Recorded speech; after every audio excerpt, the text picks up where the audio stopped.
Hey, what's up? It's Matt for 360 Investigations, and welcome to the very first episode of A Journey in the Making. I thought I'd begin this series by explaining to you a little bit about who I am, what I'm about, why I'm hiking the Appalachian Trail, as well as some other important details that go into planning before you even start prepping for this. Furthermore, if you're going to follow me on this journey and come with me, you might as well know exactly who I am and what I'm about.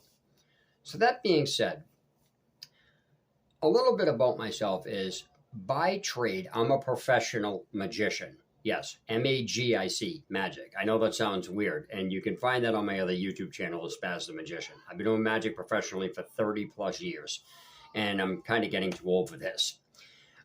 Secondly, more importantly, this channel you see here, 360 Investigations, I had a side hobby of going in and filming abandoned places. And my wife helps me run this channel where she does some of the filming when I'm talking, but right now I'm on a selfie. But anyway, the point is that a lot of what I do is physically exerting, and that kind of helps out for doing a hike of this nature. And so when you see the videos I am in full dungarees, steel toe boots, climbing up of buildings, going in and out of windows. Some of the places I've got into, you're gonna say, how the hell did you even manage to get in there? It's just simply because I'm agile and stuff like that. Now, as far as understanding what I'm getting into, that's a gray area because there's a lot of people that will say they know what they're getting into, and they really don't. So I'm from New England. And so I've spent a lot of time in the woods in the winter, 20 below, snowstorms, hail, rain, sleet, as well as really hot days in the summer. And I've done it in all various parts of New England, such as New Hampshire and the White Mountains, Connecticut, Vermont, Maine, Massachusetts. So I'm very familiar with the climate, even in today's condition. So I kind of understand exactly what consists of exactly what I'm doing as far as the weather goes. So I'm fully understanding. I have an understanding of that. That's what I'm saying, I guess. Sorry, I'm babbling. As far as the research goes and how I'm planning stuff, me being a professional magician allows me to look at things a little bit differently than most because it allows me to apply that research to researching information on the trail, because I kind of go out of the way and look for really odd things. And that's basically how I learn a lot of my magic. I go out of the way, look at odd things that nobody looks at, older stuff, things like that, where I can sort of figure out how to navigate around a way the average person wouldn't be able to do. That's just because of how I think. So basically, Hiking 101, my job for magic applies to research for hiking. That's a weird concept, but that's just the way it is. Because usually what you apply what you do in life to what you do in life. So, all right. Now, as far as why I'm hiking this is a bucket list item for me. It's been on my radar for an extremely long time. And by the way, this also ties in with one of the very important aspects of what goes into the planning, because again, this begins with me as an individual. So this is a bucket list item. Again, this has been one of these things where if I don't do it, fine, but it'll be itching and it'll be bothering me in the back. It's kind of like, when you're a kid, you can't get your way or can't get something. You're just impatient. And then you have this weird feeling that you can't get it done. It's like, oh, I want to go do this. So anyway, that's basically what this is. It's almost like a feeling of a midlife crisis if you really want to get technical with it. But as far as this goes, one of the really, really, really important things is, even though I had been planning this for a while, I had never mentioned this to my wife at all. Because when I said this to her, it sprung this on her out of nowhere. And she was like, what made you do this? It's not what made me do it. It's just I've been doing it. I've been planning this in my head for a very long time. It's a bucket list item. So that brings me to the point on the importance of one of the first things I went over. When I planned this trip, I made sure that I planned this around my wife and daughter. I didn't plan this for me. I mean, I did it for me, but I'm planning this around my wife and daughter because there's only one reason I will not go on this trip. And that is if my daughter doesn't have a PCA, which is a personal care attendant, which we're in the process of getting her. But I don't want to leave my daughter alone with my wife and my wife alone with my daughter, and just because that's too much because our daughter's autistic. So that is the only reason I would never go on this trip, period. So if my daughter doesn't have help, I'm not going. And that's what I'm kind of getting at here. The importance level when you have family. If you don't have any family, you can just go off and pretty much do whatever you want. But I have a family. And when I sprung this on her, she was like, what the heck? So when planning this, it wasn't just about the hike. There was a whole mentality aspect that comes prior to this.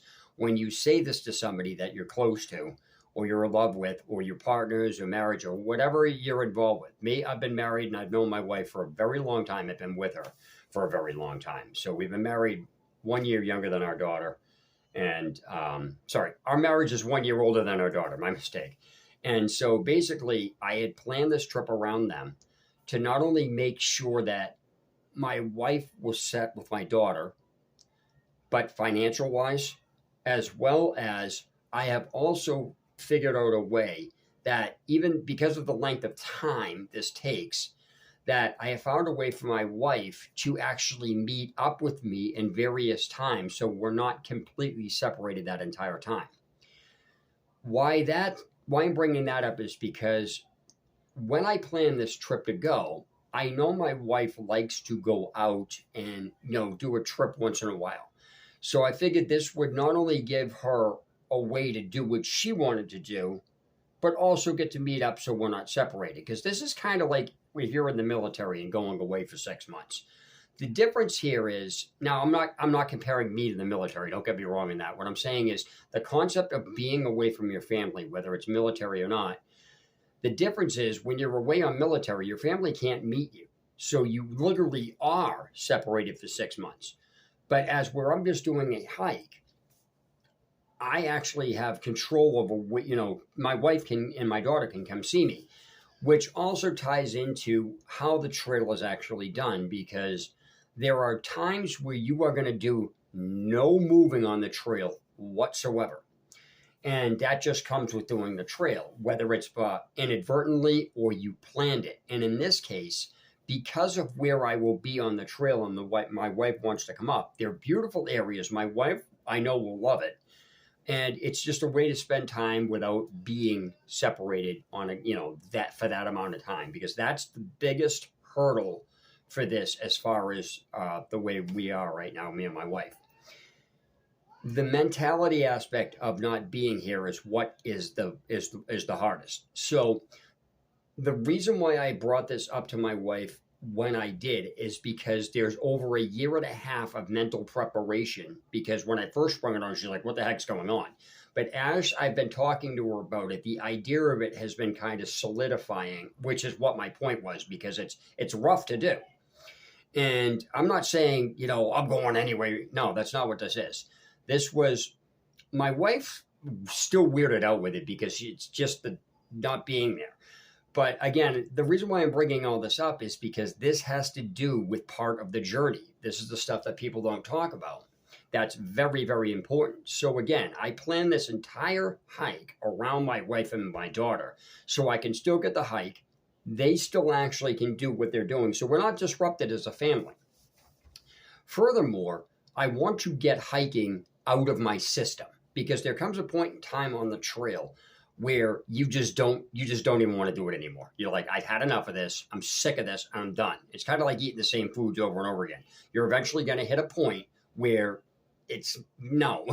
So by doing this, I know that mentality is there, because in a sense, it's like when you have a project you're working on, it's not that your family isn't important. The project is distracting you from what you want to do with your family, and it's always in the back of your mind. So even if you ignore it, it's still gnawing at you. And that's really what this comes down to for me. I want to get this out of my system, because if I can do something for 6 months like this and never have to have this interfere with my time with my family, then I'm willing to take that sacrifice with it, because in the end it'll be worth it. It's out of the way, it's done with. I don't have to worry about it anymore. And now my focus is directly on my family, and that's basically it on that end. So that's, again, I wanted to discuss this because this is where the journey begins. This is all important, as you're starting to see.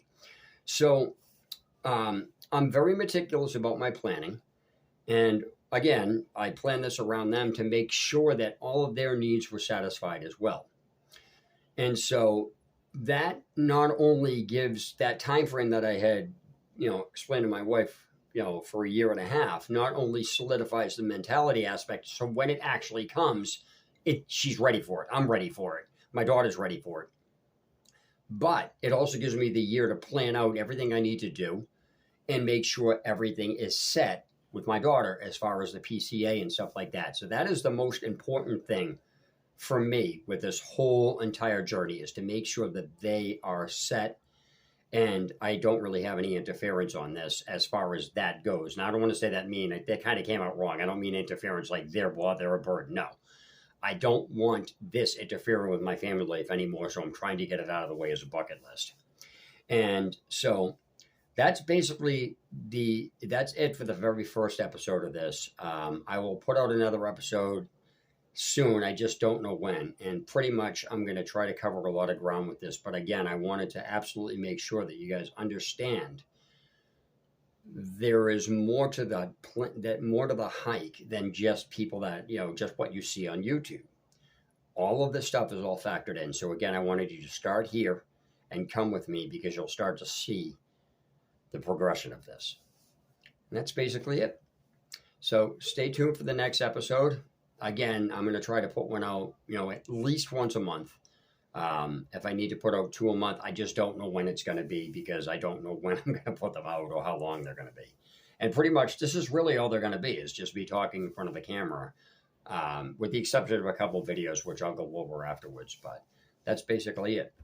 So I actually can't even announce what I'm doing for the next episode, because I really don't know. I just need to carefully piece this together. And I'm not going by a script. I'm just talking. So that's it. I hope you enjoyed this very first episode and continue following me. I have a GoFundMe, which I will link below. I'll put the link to the GoFundMe in the description below this video. And hopefully you can follow it. And also, if you're interested in want to know if I'm magic, I will leave that as well. Check that out. It's cool. And you'll be amazed. And that's basically it. So until then, until next video, it's Matt for 360 Investigation signing out. Have a good one.